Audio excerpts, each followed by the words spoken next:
The hip joint is one of the most common joints affected with orthopedic disease in dogs.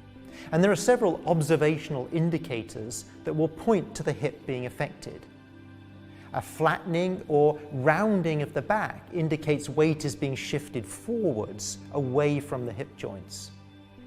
Also, hyperextension of the hocks is usually, particularly in young dogs, an indicator of the body weight being shifted forward, that shift being associated with hip pain.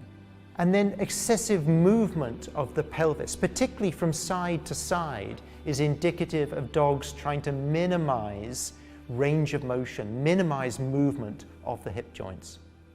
Now, even before we manipulate the hip, by an assessment of hamstring muscle atrophy, by an assessment of the roundness of the back, we should already have a good idea whether or not we think the hip is associated with a painful disease such as osteoarthritis. One thing to remember about the hip is, as we manipulate the hip, we'll also put stress on the lower back. And so the way I manipulate the hip is to try and minimize stress on the lower back and isolate the manipulation just to the hip joint. And I do that by taking one hand and grasping the stifle, and then I can put the hip into flexion. And for extension, I will abduct the femur and then slightly extend it. And what I think you might be able to see here is, as I do that abduction and slight extension, I'm minimizing movement of the lower back.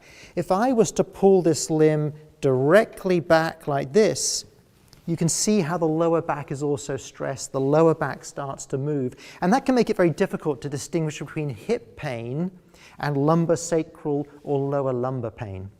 So one of the most common diseases of the hip is hip dysplasia, which leads to osteoarthritis. And with osteoarthritis of the hip, you will get a pain reaction with hip extension. Now, if while you're performing hip flexion, you got a pain reaction, that to me would indicate we need to start thinking about other differentials, such as Legg-Perth's disease or septic arthritis, or maybe even tumors around the hip joint, because hip osteoarthritis is rarely uncomfortable with the manipulation of hip flexion.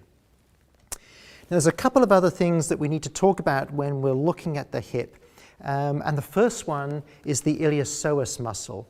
The iliopsoas muscle can be palpated by putting your finger into the V here formed between the belly wall and the front of the quadriceps, putting your finger in there and just gently pulling up. Now, I think that iliopsoas tendinopathy, iliopsoas sensitivity is overdiagnosed, but certainly it can be associated with hip dysplasia, with hip osteoarthritis. And you can test for that by putting your finger into that V there and just gently pulling up.